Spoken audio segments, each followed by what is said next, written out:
Hi, my name is Michael Chikeen. The smartest people I've met have one common belief, that us silly humans really don't know much.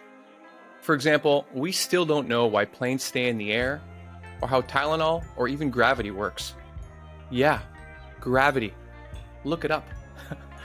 In today's distracted, clickbait, misinformation age, I wish we could all be less certain, more humble, and a lot more curious. Admittedly, I've been known to struggle with all three. So no more, no less, this show is my attempt to be that change. Thanks for joining me, and here we go. Hey everybody, welcome back to No More, No Less. I'm still your host, Michael Chikeen, and with us in the studio today, I have a good buddy of mine, Chris Reynolds. Chris is the founder of M3 Entrepreneur Club and the Business Method podcast. M3 is a private community of 7- and 8-figure entrepreneurs that support one another in growing their companies. The Business Method podcast has over 500 episodes interviewing the world's top entrepreneurs. Some of their featured guests include Priceline billionaire Jeff Hoffman, the CEO of Chipotle, Monty Moran, the billion-dollar investor Jim Rogers, and many, many more. It's an amazing podcast. You guys should definitely check it out. And so thanks, Chris, for welcome to the show. Michael, I'm glad to be here. Let's make a great podcast, man. Yeah, well, definitely. You were one of the guys encouraging me, rah, to get this rolling. So it's really great to have you on board. I guess where we could start is, we talked about a little before we started recording, is that even in the early parts of my entrepreneurial journey, I really found it fascinating meeting people that were just creating these lives just from the ether, from like them just putting forth effort and creating different things, and then they find themselves living in Bali or creating all this different abundance and opportunity for themselves. So I would love to know, because I don't think we really spoke about this at length. So I'd love to know, where you were before your entrepreneurial journey started, and then what was it that finally gave you that full-time income to start, iterating. Yeah, I was working in the mortgage business. I went to grad school, got an MBA. My first job out of university was a mortgage broker, and it was with an incredibly unethical company at the time when before the recession hit, and the economy was just absolutely booming. And I was in Phoenix, Arizona, and I was tossed into a toxic business world that I was blown away that even existed. You hear horror stories about people doing bad business and malicious and unethical business.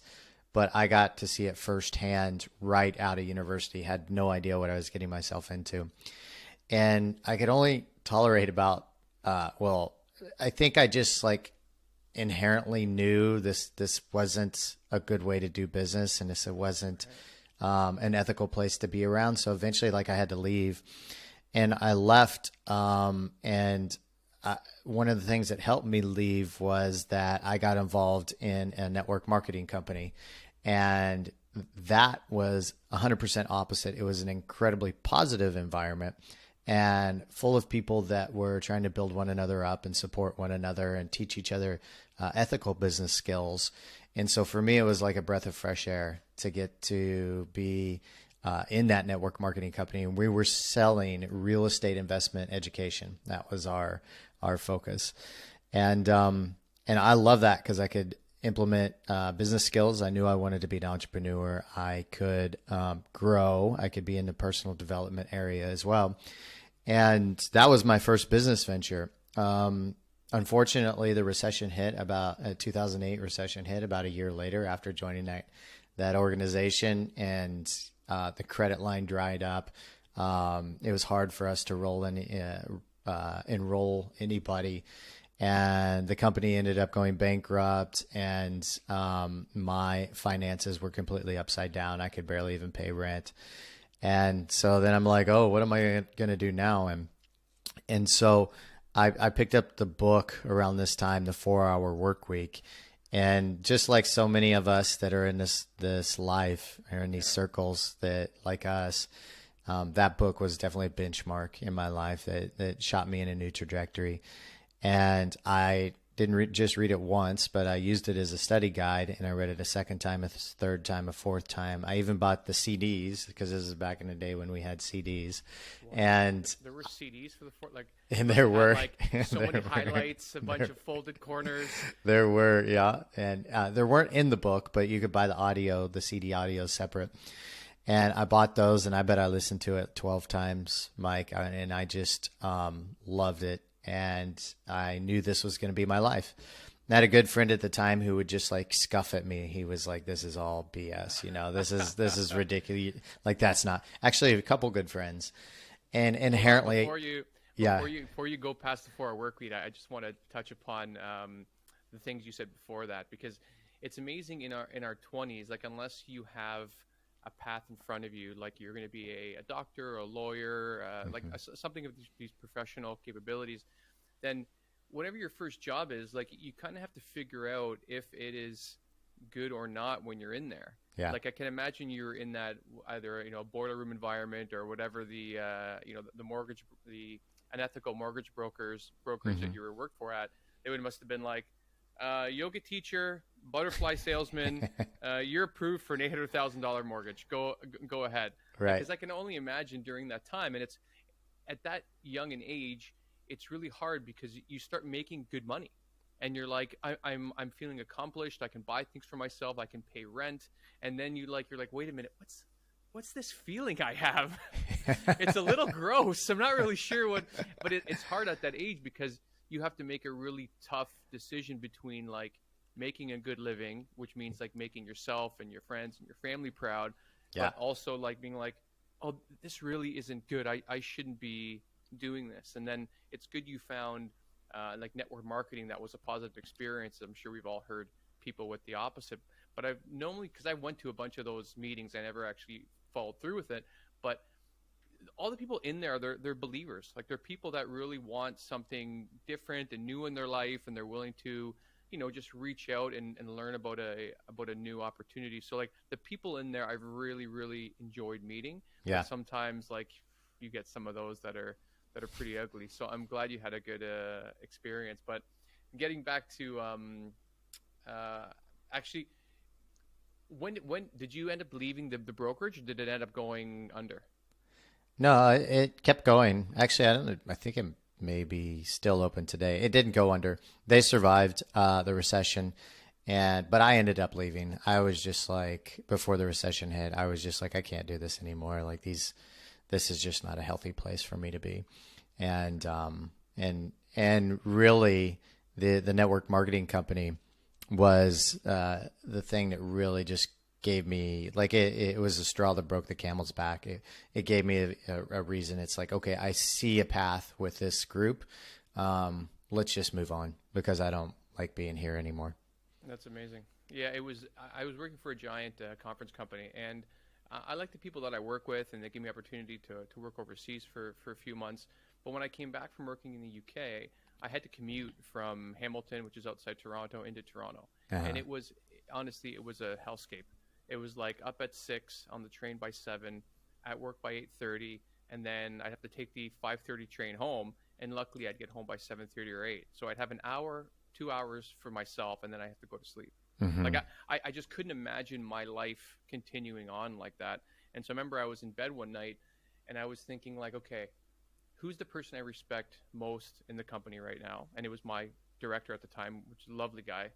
And I thought, okay, what if I end up being him in 5 years? What if that becomes my new goal? And I'm like, I will off myself if that's what happens, because he commuted in, he, like, again, lovely guy, lovely family, great at his job, but I just, something I felt was not what I wanted from my life. And so luckily I had a good fallback plan. I was staying with my folks at the time, so I could quit. And that's when I started reading. Well, a good friend of mine started feeding me the 4 Hour Work Week, Seth Godin books, and all of these things. And then like fumble and a stumble, and how many years later, and you and I are in Barcelona. Yeah. But so what was your first, after the 4 Hour Work Week, when you wanted to start your first thing that was yours, what was that? Niche websites online. So back in 2009, just building niche websites. I owned like 11daydiet.com and 2mantent.com and all these ridiculous niche websites. And I put Google AdSense up there. And, at that time, it was much easier. Maybe I started that in 2008. It was much easier to get some clicks and some ad revenue on there. And so I built that up for a bit. And then as I was building that, I decided I wanted to move to Costa Rica and make the leap. So bought a one-way ticket to Costa Rica and figured out how to make it work. I was actually also doing some contracting work online at the time as well. And I just continued to build that up as time went along. But I had gotten overseas, which was the goal, and I could live overseas and I could support myself decently. And I was living by the beach, a 5-minute walk from the beach, and I'd surf a few times a week and eat coconuts and live the quote unquote dream, and enjoyed that for about a year. That's great. And yeah.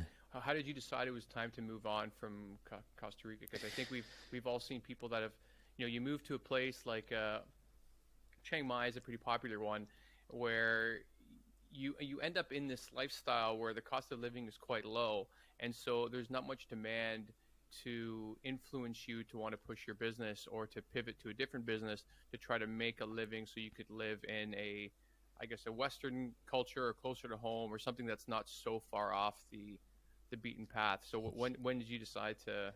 Yeah. Well, the next thing I was moving abroad to see the world. And so I stayed in Costa Rica much longer than I expected, but it was fun. There was, I heard it's amazing. Yeah, it was incredible. And then I decided, I wanted to see more of South America. So I moved to Peru. I thought, seeing Machu Picchu and everything down there would be amazing. And it was kind of like, what's the next journey that I really want to go on, or adventure? And so Peru slash Machu Picchu was the next one. And then after that, I wanted to do this trek across Spain. So then I moved to Spain, and then after that, I wanted to go do it again. So I went and did it again. And then I went, it was just always some adventure, something exciting came up. And that's what took me to go to the next country. Gotcha. Yeah. Yeah. Cause I think when you first start, me and one friend had talked about this often, is that when we started doing this, it wasn't a thing. Exactly. The last time that someone was able to move between different countries like this without having to go and relocate for a different job or for family or fleeing war, these were dignitaries, yeah. People that had tens or hundreds of millions of dollars, and you can just go open up a factory somewhere, yeah. and then all of a sudden you can live in Mexico and Italy and Japan or wherever, where we were the first wave of I want to get the fuck out of here. I need, yeah. This country that I'm living in isn't working for me. For me, it was November 2011. I'd recently purchased a townhouse in Canada, and it was too big for me. It had 3 bedrooms. I was I need an office. If my brother comes to visit, I need this.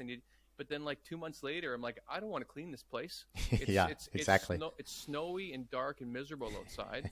So I started thinking well, why am I here? Yeah. And then the first few years was okay, let's do 2 months in Barcelona. Let's try 6 months in Mexico. Let's do this and that.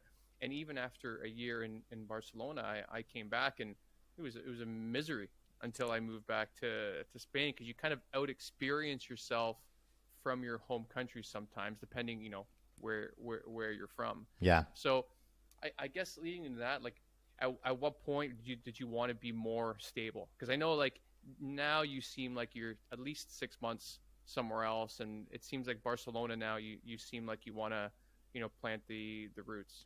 Yeah, it really took quite a while for me, because I traveled pretty decent. I will say slow traveled. So 1 month, 2 months, 6 months, 5 months. I did that for basically 8-9 years.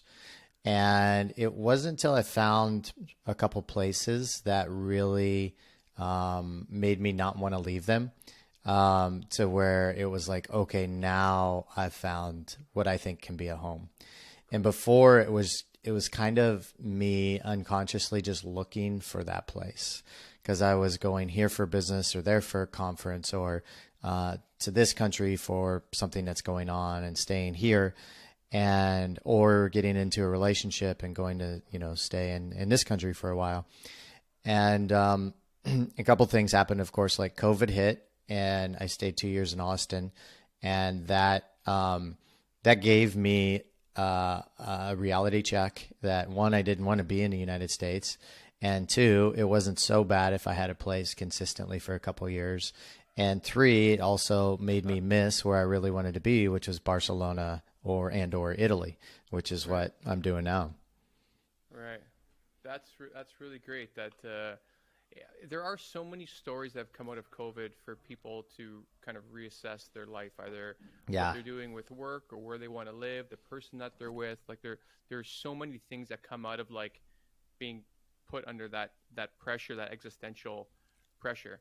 And so it's cool that you've decided in Barcelona. You said you want to be eventually between Barcelona and Italy. Is that right? Mm-hmm. Yeah. Well, I kind of am now. Yeah. Right. Yeah, and I guess the thing that seems to be the business that has made you more stable for where you're working, and it seems to be the M3 community. Is that right?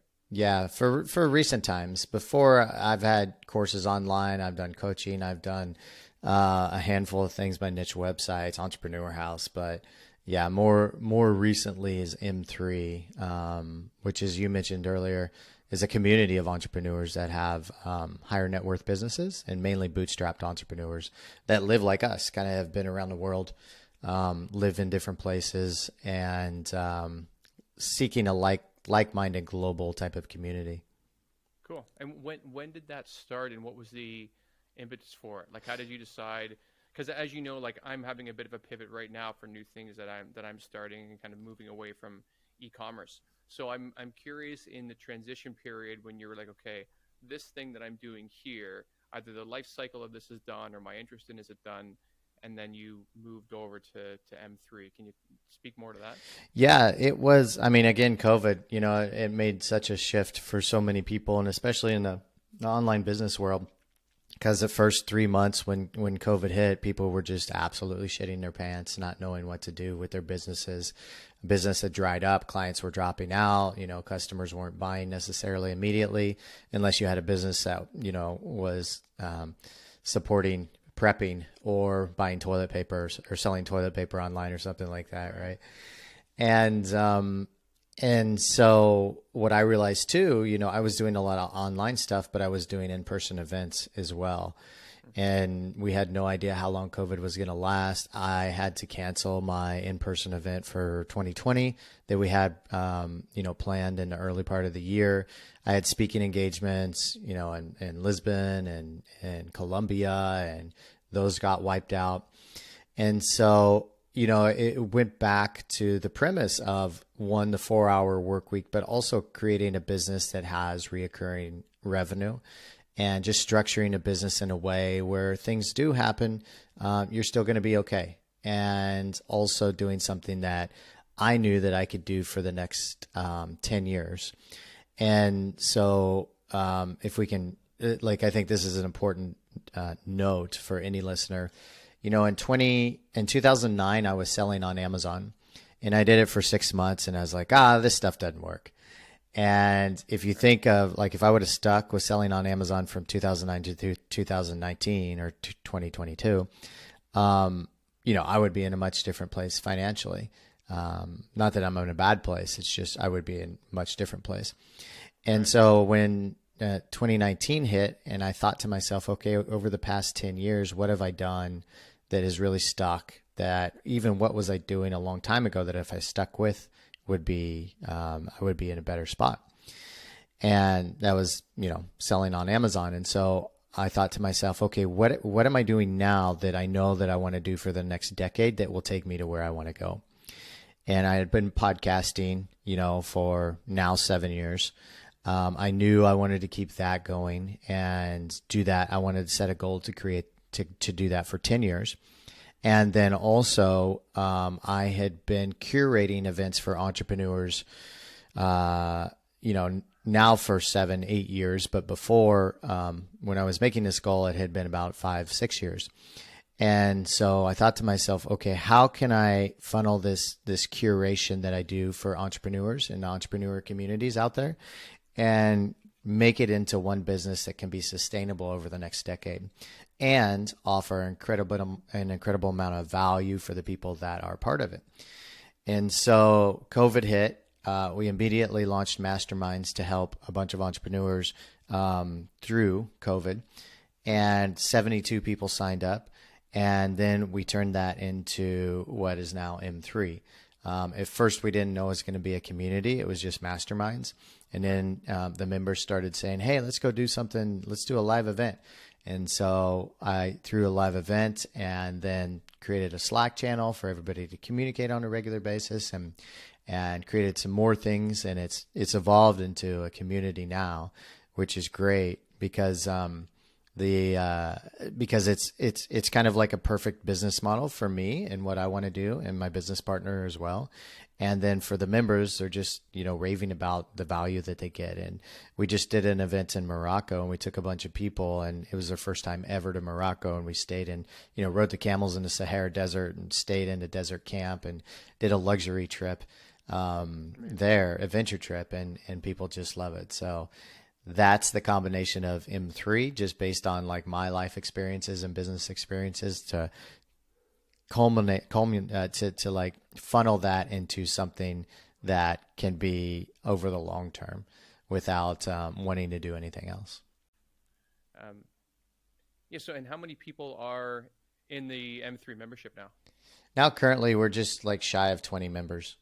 And and we're working to grow. By the end of next year, we hope to be closer to 50. And then the next year, get up to about 100 or so.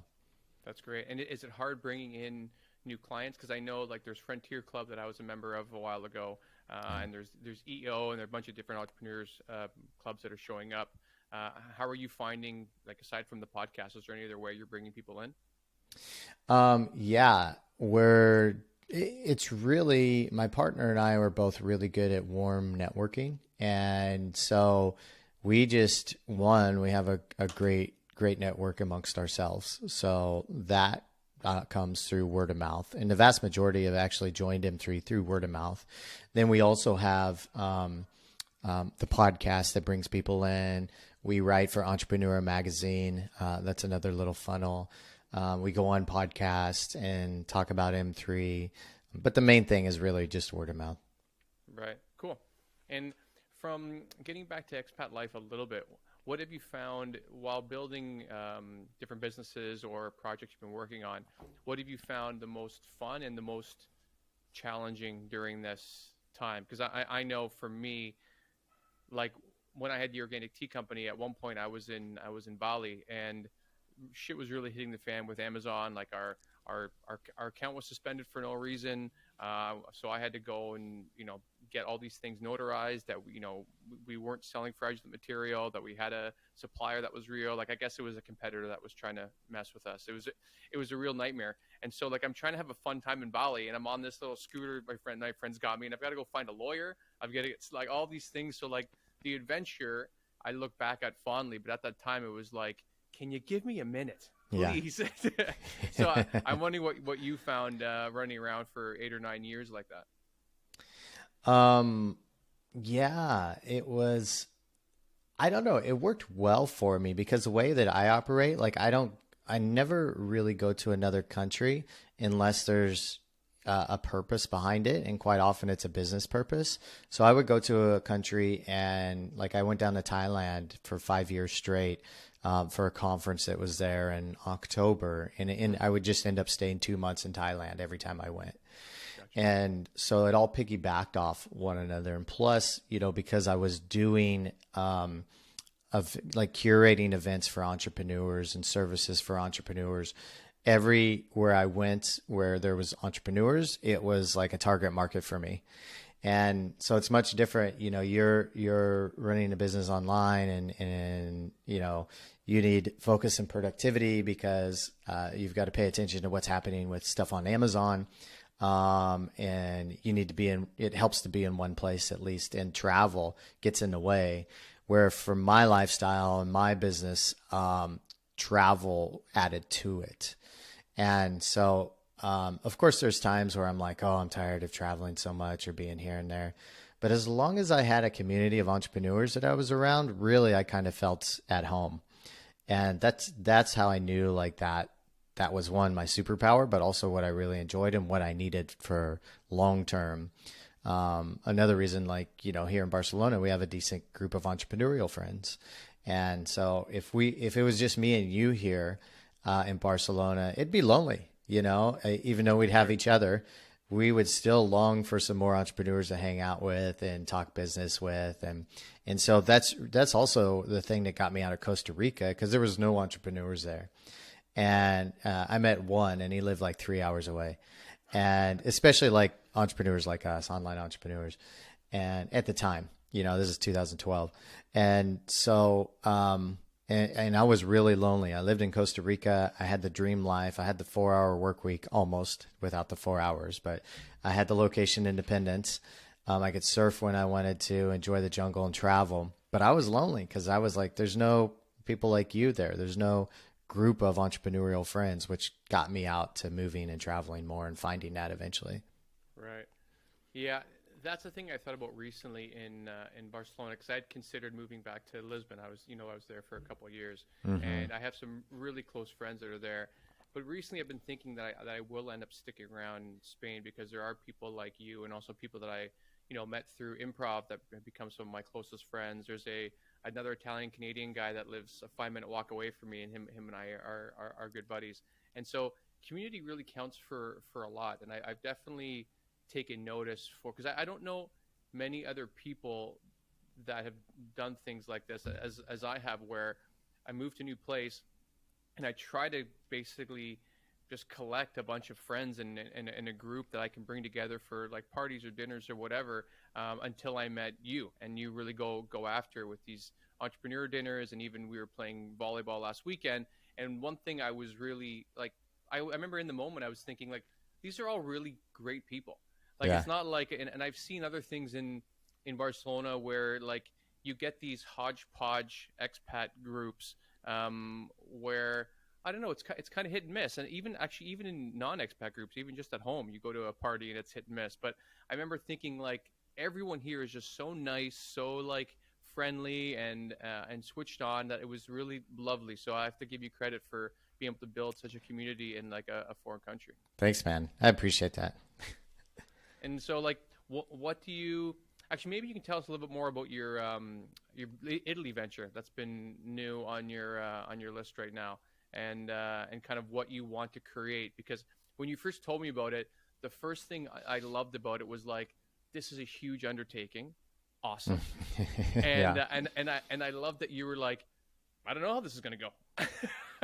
I'm not really sure what I'm doing for part of it, and the rest of it we're gonna figure out. And I really, really love that, because a lot of the people that like are more naysayers, and I definitely have a part of my brain that can go there to see risks and things like that, and I have to make sure that I temper that, because yeah. there's a benefit. But then if you give that voice, or that monster too much food, then it ends up taking over. Yeah. So I wonder, like, once you stepped into it, like what did you find, and maybe tell us a bit about the entire project. Yeah, and for a little context for the listeners, like we're building a community of entrepreneurs in Tuscany, or community for entrepreneurs in Tuscany, and people will probably start to see the theme of my life, where I ran a business called the Entrepreneur House, and then I came to Barcelona and did dinners for entrepreneurs, and did the same in Austin, and always doing services to help entrepreneurs grow in any business that I've had, even with M3. And so when I lived in Tuscany in 2018, I fell in love with it, and it was a place that really called to me, and it felt like home, similar to what Barcelona feels like.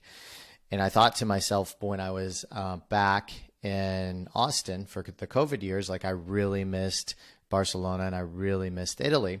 So I got the idea, like, wouldn't it be really cool if I could buy a villa with 6 bedrooms and I could have it in Tuscany and anybody could come visit whenever they wanted. And even if I was there or not, there'd be a couple Vespas, and Mike could come with his, future family and they could just stay for a long weekend or something like that in spare bedrooms.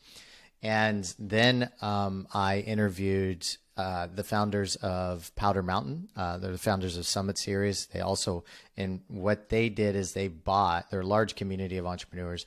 They wanted to buy a mountain so they could ski on it whenever they wanted. And so they raised up $40 million. And this was on the podcast. We were talking about it with one of the founders. They raised up $40 million, bought the mountain, and sold a bunch of lots on it only to entrepreneurs. And now there's a full-fledged village. They do masterminds. They do retreats there. They have 250 homes that entrepreneurs own. And I thought to myself, how cool would that be if we could do that in Tuscany? And not do it on a mountain, but we do it on a vineyard. And then we have all partial ownership on wine, our own wine. And so all these ideas started coming all over the place, left and right. And so I have a mentor friend of mine who really encouraged me to go last month and look at properties. And he was going to be in Tuscany. So he's like, I'll go with you. And so we did, and we started making plans. And then the more people I told about it, the more people wanted to come. And so we ended up having like 10 to 12 people that were joining us. I had talked to a realtor and got a bunch of vineyards that we could go look at. So we went and looked at, we were supposed to look at 8, but we looked at 7 different vineyards. And it was from the moment we started looking at properties, Mike, like it was just magic. Yeah. Everybody was doing backflips. Everybody was excited. And we found one property that we really liked that's basically a resort. And it was built by an Italian football player named Paolo Rossi. And he built it as like a retreat health resort for people that want to be, stay in shape, but go, on vacation with their families at the same time. It has a bunch of villas. It has a soccer field, a tennis court. It has 3 swimming pools. It has a steam room, a gym, mountain bikes, all the neat things. And it's luxurious and it's ready to move in. And it's for sale because unfortunately, Paulo passed away and his wife and former business partner are selling it. And so when we saw this property, we were like, we can do this. Like this is more than we ever imagined. We knew we could have access to financing to buy the property. And then what we're going to do is we're going to sell the villas off to entrepreneurs that want to live there as a first home, a second home, third home. And in part of the property, we'll continue to do high-end business retreats for companies, masterminds, corporations that want to come there and do events. Very cool. Yeah. And so that's what we're working on now. And it's going along really well. And like you said, it's kind of out of my hands. Like, I was a visionary for this, but everybody came in and wanted to be a part of it. And so I'm just letting go and just let the stars make the magic happen. And we'll get to see how this all evolves out, and it'll be really exciting. And probably in a few months, Mike, we'll be up in Italy sipping some wine and hanging out in Tuscany together. Yeah, sold. So what if you guys close? Because you said there's a mentor that's helping you with the ideas behind it, financing, etc. So where does your because I think it's important for people to hear that, if you want to create this vision for yourself, meeting people is one thing, and then going and trying to execute it on it is one of the most important steps. Yeah. So once you guys have, if you can close on the property, what's your role moving forward for the next few years? I'll be the man on the ground just to make sure everything is working well. The great thing about this property is the teams are already set up to do events. There's people there maintaining the property. All of that's already taken care of. My job really, one, is to find people that want to buy and move into the villas, just to make sure the business is running smoothly, just to kind of have a top level decision maker.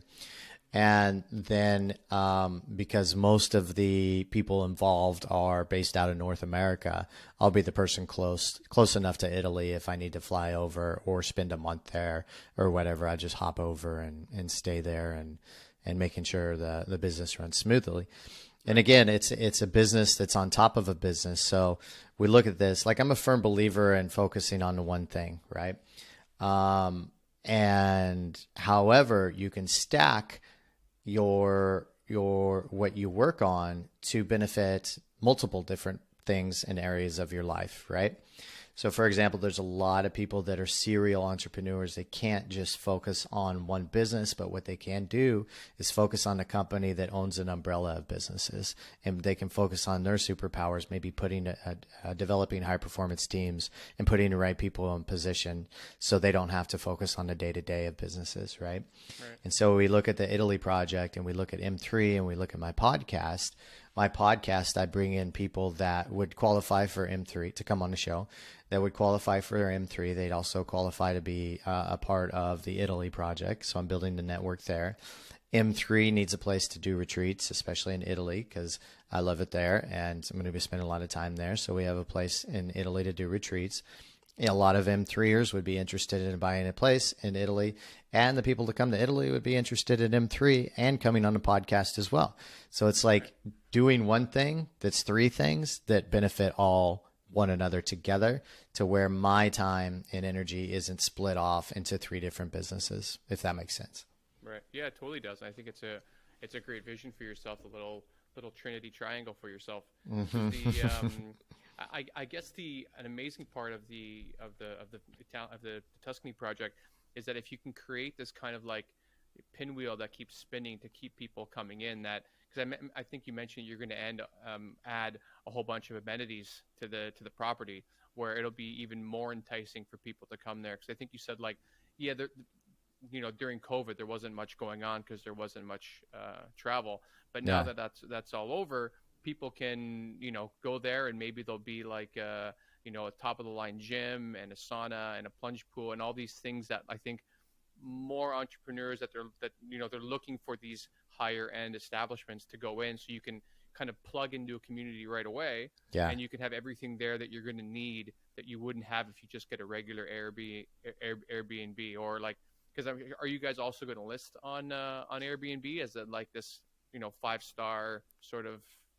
No, definitely not. Like it's built to be a community for entrepreneurs. Now, if somebody comes and buys a villa, an entrepreneur comes in and buys a villa, and they just say they spend 6 months out of the year there, and if they want to rent their villa off privately, that's on them. They can do that. Meaning to like Airbnb short term, but there'll be a max amount of time you can rent your own villa out. But the main thing is to keep the heart and soul there of a place where entrepreneurs can have a second home or do long-term stays or do retreats there.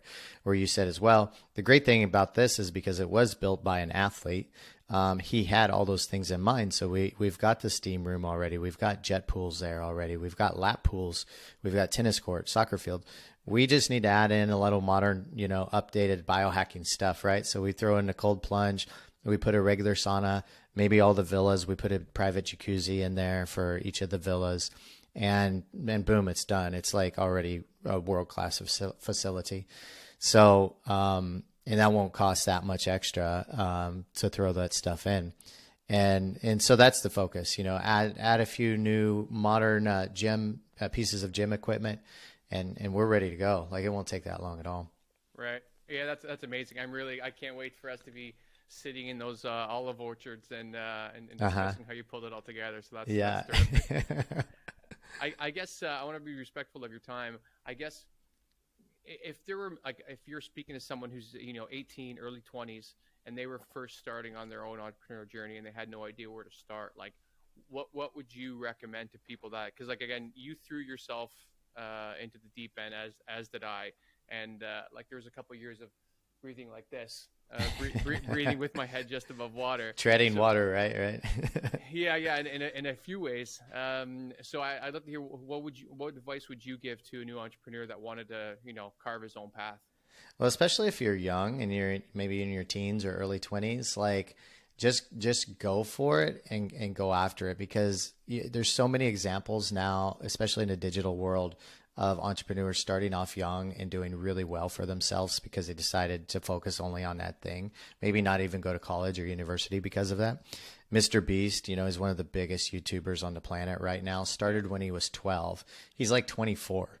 And he has one of the he just hit 100 million subscribers.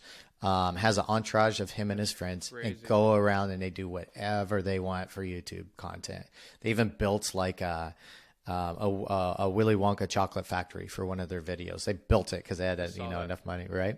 So, and you have like a lot of probably your friends as well, Michael. Like I've got a lot of friends that started coding or selling something online in their mom's basement when they were in their teens in high school. And by the time they hit their late 20s or 30s, they're very well off because they just focused on that thing. There is little to no risk for some young person to start a business. You don't have a family. You don't have a lot that's going on. You may miss out on some parties and some social things as a kid, but really on the back end, it's very, very much worth it. And if I could go back to my teenage self, knowing the trends that were going to happen in the next 15 years, like I totally would dive into more online stuff, more online entrepreneurship, location independent entrepreneurship, and just stay on one thing. Like even reminiscing from 2009 to 2019, where if I spent those 10 years just staying on Amazon instead of chasing a shiny object and bouncing around. Yeah. One of the guests that came on the podcast just recently he's 26 or 27 years old, has the largest self-driving semi-truck company. Him and his partner started it. Their kids from Calgary, Canada. They just got I think it's a $3 billion valuation for their company. And you're like 30 years ago, 20-year-olds could not have billion. Yes, you heard me right. A semi-truck. Self-driving semi-truck company. They have the largest company right now. So they're competing with Tesla. Yes, for sure. Well, Tesla isn't focusing so much on just semi-trucks. Right. Tesla is focusing on just the private car, the car for private individual. But Tesla's coming out with that self-driving future. They are, right? Yeah, and they are competing with Tesla for sure. Amazing. And so it's fascinating because 30, 40 years ago, people in their 20s could not have billion-dollar companies, and now they do, and it's becoming more common. And it's shocking. It's mind-blowing. And so if two kids from Calgary, Canada could do it, like anybody can do it. And really the goal isn't making building a billion-dollar company. The goal is, especially with them, they just were passionate about self-driving vehicles. They're passionate, figure out what you're passionate about, go after that and just don't give up because it's easier today than it's ever been in the history of the world. Yeah, I would echo that in a big way. I know just starting anything, you just learn so much.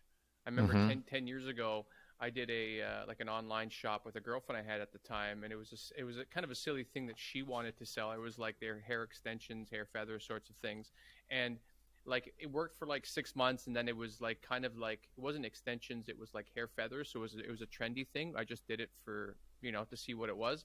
Yeah. And I rolled a lot of those skills I learned from like how to set up a website, how to do a logo, how to do the branding, like all of these things. I rolled it into the Amazon businesses that I started only 2 or 3 years later. Yeah. And like without though, I think it would have been a much more, not scary, but it would have been a difficult experience without having those skills. So I always say, like, if you want to do something, just make sure you go and do it. Don't go bankrupt, and then try something else. And as you can keep going, because that's the main thing that I don't know where I read it, but like as long as you're not like putting yourself out of business, because if you have zero money or reserves whatsoever, you're going to have to go find another job, save up again, and then try again. But if you can somehow continue to try these different things, eventually something's going to hit. Yeah. I know Kevin Rose, I was listening to him on a podcast recently. He was he started Dig, and he's like one of the OGs of the business 2.0 world.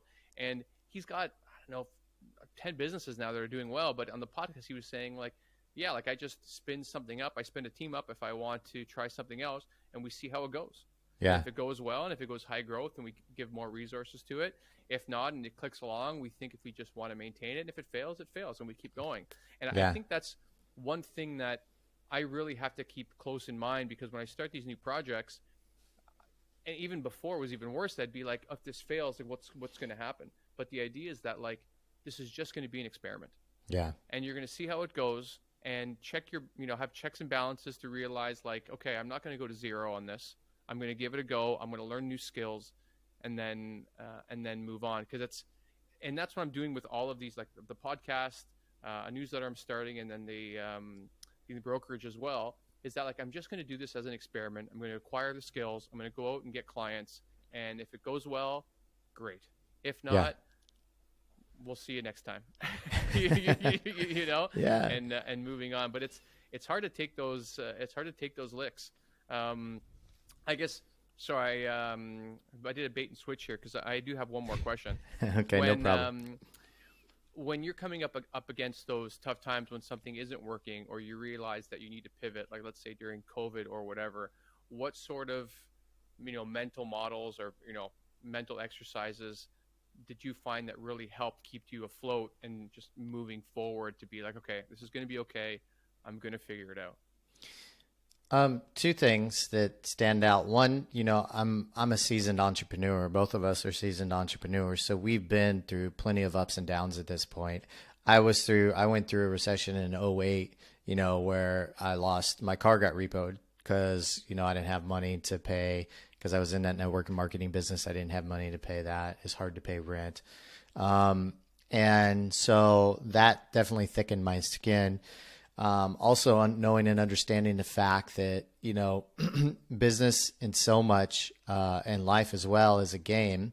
And so depending on whatever rules you play by or create for yourself, you're going to be more flexible or adjustable depending on how serious you take that.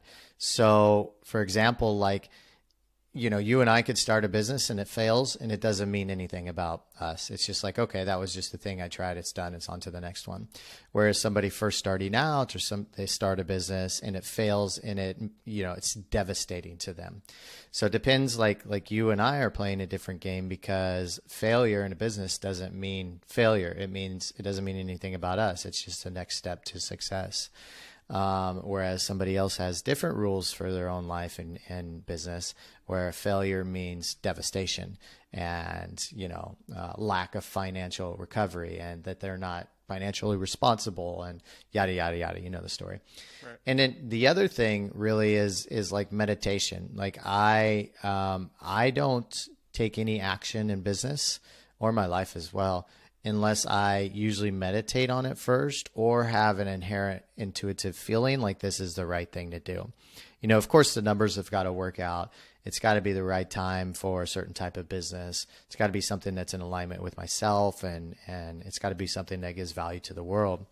But if I don't have that, either meditate on it and get clarity on it, or have an inherent intuitive feeling that this is the right thing to do, I won't act upon it. And I think a lot of people miss out on that. Like, they just get themselves maybe chasing they start to chase a shiny object. They get excited about a new trend. NFTs are huge. Crypto's huge. Let's go do that right now. Yeah. Whereas, like, is that really the right thing for you, for what you should be doing? And listen, like, I love starting new opportunities, and I love anything that is entrepreneurial and can make money.